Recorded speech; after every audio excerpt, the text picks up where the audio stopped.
Good morning students. આજે આપણે એક મહત્ત્વનો પ્રશ્ન છે કસ્ટમ અધિનિયમ 1962. હવે એનામાં પ્રશ્ન એ રીતે પણ પૂછાઈ શકે, કસ્ટમ ડ્યુટી એટલે શું, કસ્ટમ ડ્યુટીનું સ્વરૂપ સમજાવો. બરાબર, આ રીતે પણ પ્રશ્ન છે આવી શકે. તો આપણે સમજીએ કે કસ્ટમ અધિનિયમ શું છે. તો કસ્ટમ ડ્યુટી એટલે આયાત નિકાસ ડ્યુટી.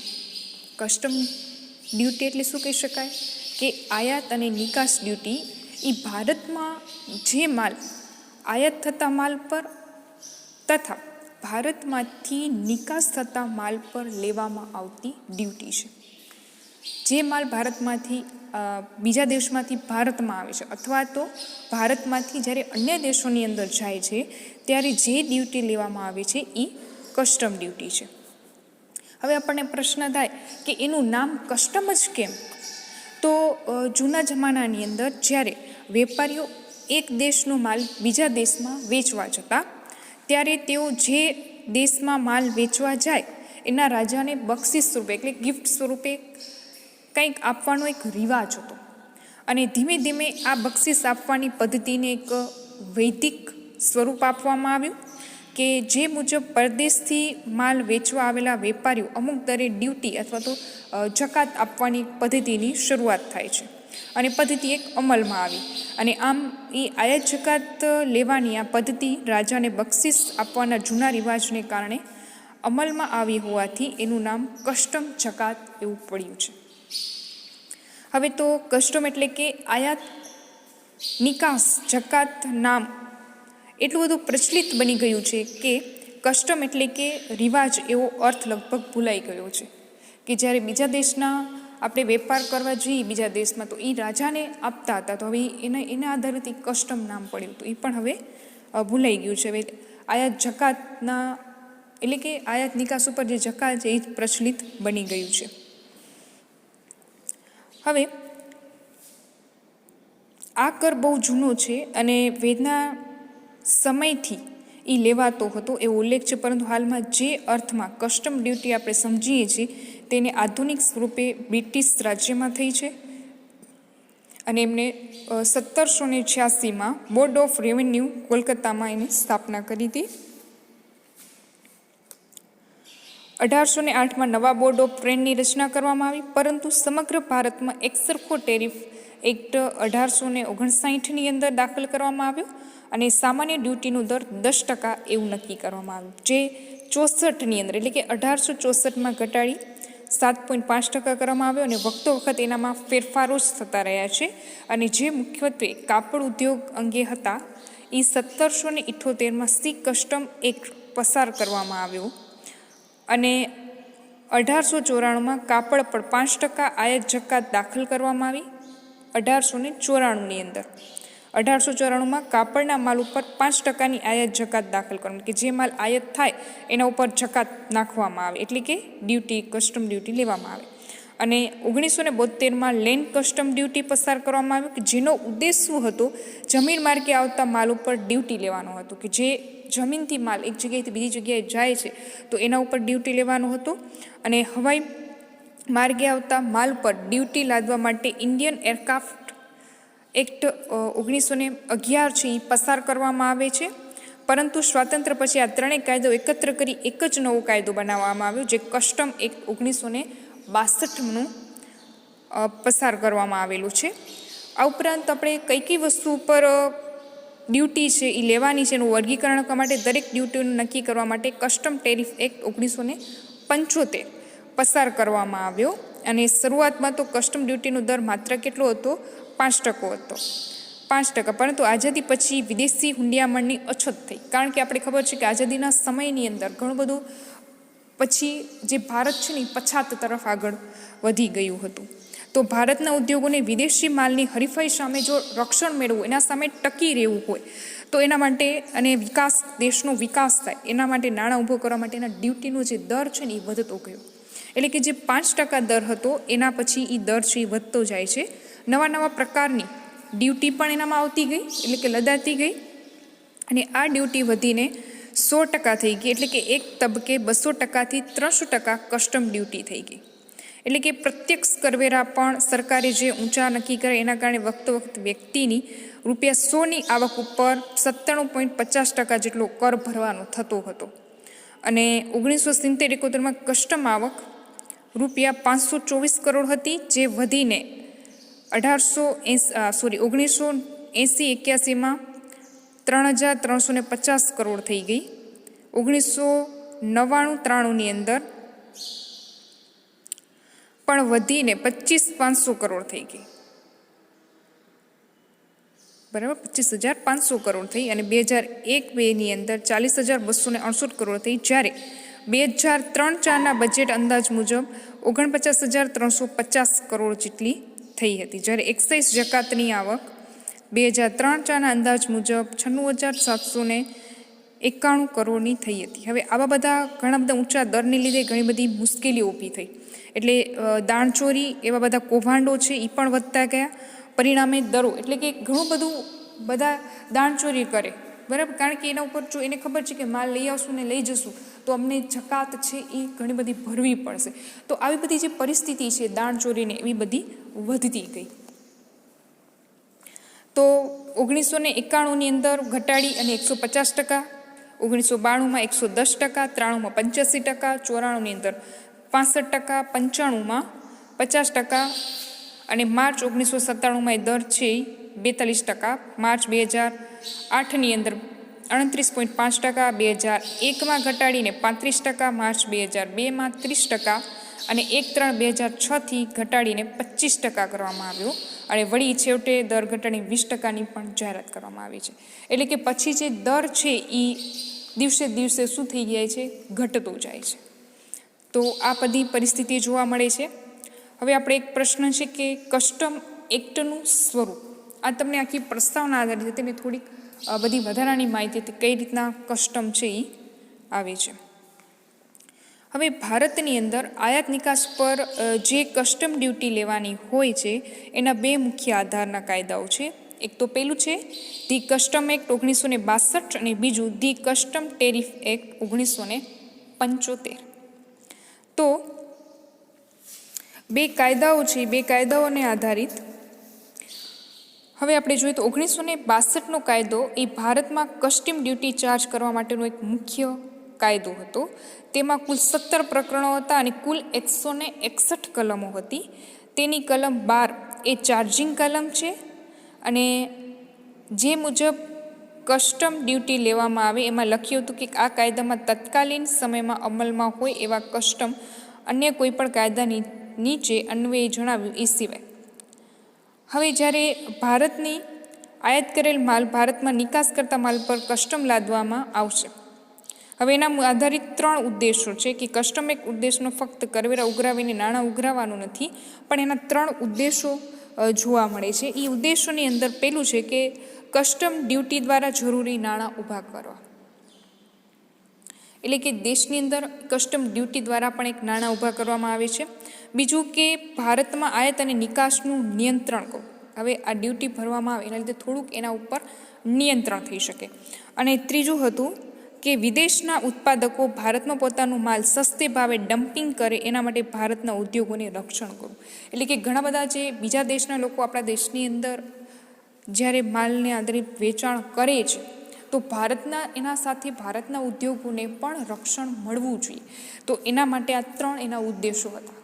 ઘણી વખત જે બહારનો માલ સસ્તો આવી જાય આપણા દેશને તો લોકો એ પસંદ કરતા હોય છે, અમુક જે ચાઇનાની નવી આઈટમ. તો ભારતના ઉદ્યોગોને પણ એના આધારિત રક્ષણ મળવું જોઈએ, કારણ કે અહીંયાનો જે માલ ઉત્પાદિત થાય એ પ્રમાણમાં મોંઘું મળે. તો જે અમુક આઈટમ બધી આવતી હોય બહારથી સસ્તી પડે તો એના આધારિત એનું રક્ષણ કરવાનું પણ હતું. હવે આ 3 એના મુખ્ય ઉદ્દેશો જોવા મળે છે. એના પછી છે કે ધી કસ્ટમ ટેરિફ એક્ટ 1975, જેમાં 2 પરિશિષ્ટ આપેલા છે. પરિશિષ્ટ 1નું વર્ગીકરણ પણ આપેલું છે અને આયાત કરેલા માલ ઉપર ભરવાની કસ્ટમ ડ્યુટીનો દર આપવામાં આવે છે. જ્યારે પરિશિષ્ટ 2ની અંદર નિકાસ કરવા માટે માલનું વર્ગીકરણ, એના પર કસ્ટમ ડ્યુટીના દર આપવામાં આવેલું છે. આ ઉપરાંત આ કાયદામાં વધારાની duty, preferential duty, anti dumping duty અને પ્રોટેક્ટિવ ડ્યુટી વગેરેની પણ જોગવાઈ કરવામાં આવેલી છે. હવે એના પ્રમાણે પણ અમુક એના નિયમો છે. તો કસ્ટમ એક્ટ હેઠળના નિયમો જોવા મળે છે.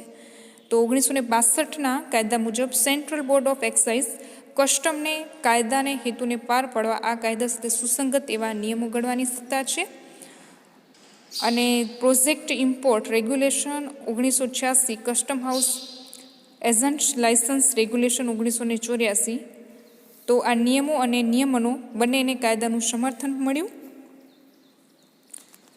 પરંતુ મધ્ય સરકાર દ્વારા એ બંને એના પછી સંસદના બંને ગૃહ સમક્ષ રજૂ કરવામાં આવે અને એના આધારિત નિયમો બનાવવાની સત્તા એ બોર્ડને હોય છે અને પાર્લામેન્ટ દ્વારા એ રજૂ કરવાના હોતા નથી. તો અહીંયા કને આ કાયદા હેઠળ મધ્ય સરકારની એવી સત્તા છે કે તે કાયદાના હેતુને પાર પાડવામાં જરૂરી કાયદાને અંગત એવા નિયમો બનાવી શકે. અને 1962ના કાયદો જે સેન્ટ્રલ બોર્ડ એક્સાઇઝના કસ્ટમ કાયદાને પાર પાડવા માટે એના સાથે સુસંગત હોય એવા નિયમો ઘડવાની પણ એને સત્તા છે.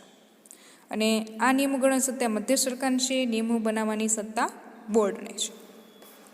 અને કાયદાની આધારિત નોટિફિકેશન અથવા તો જાહેરનામું પણ બહાર પાડી શકે છે. તો કાયદાની એટલી બધી જોગવાઈઓ હોય એ વિગતોમાં ફેરફાર કરીને મધ્ય સરકાર કાયદાને કેટલીક કલમો મુજબ જાહેરનામું અથવા તો નોટિફિકેશન પણ બહાર પાડવાની સત્તા છે.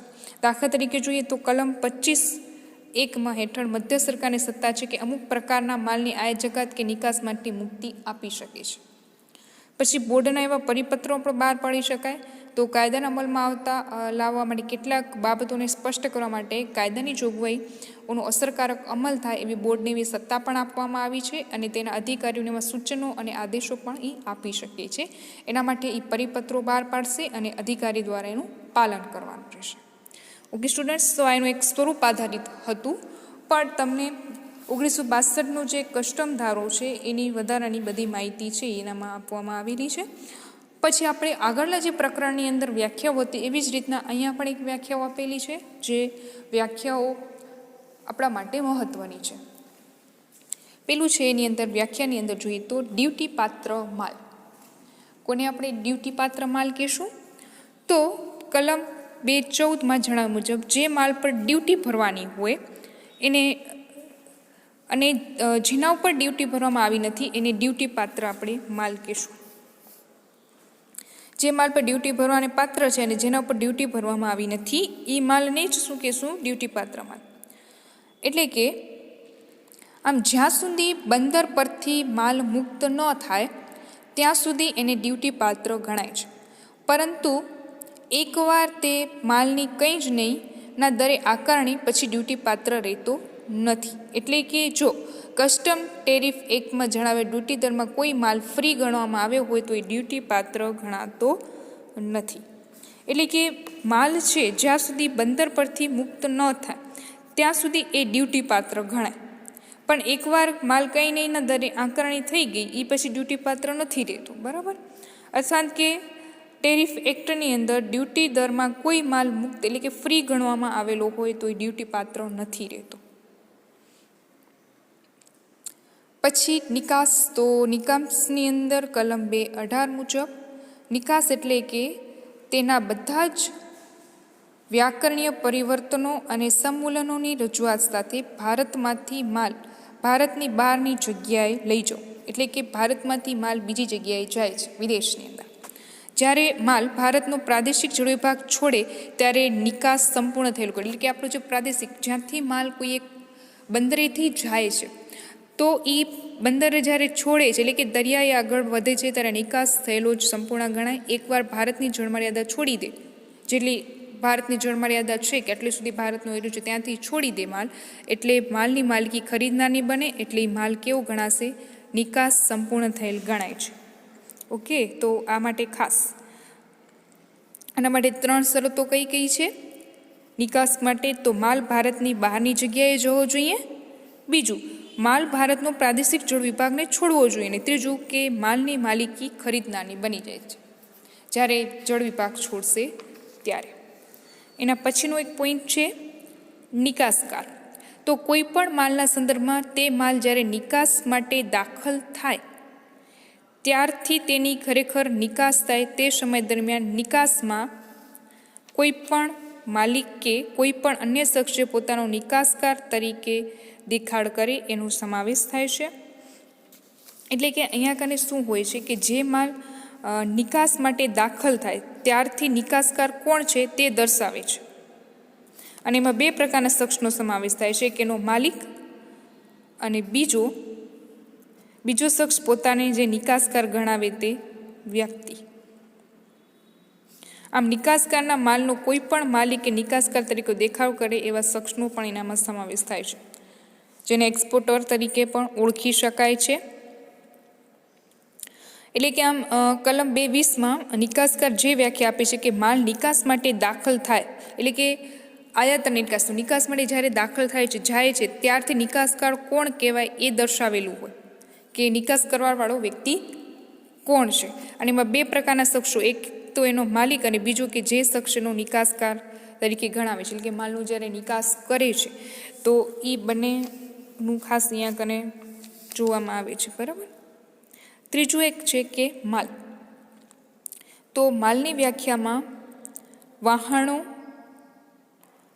અને વિમાનો, વાહનો, બીજું કે સ્ટોર્સ, બેગેજ સાથે લાવવાનો સામાન, કરન્સી અને અન્ય કોઈ પ્રકારની જંગમ મિલકત.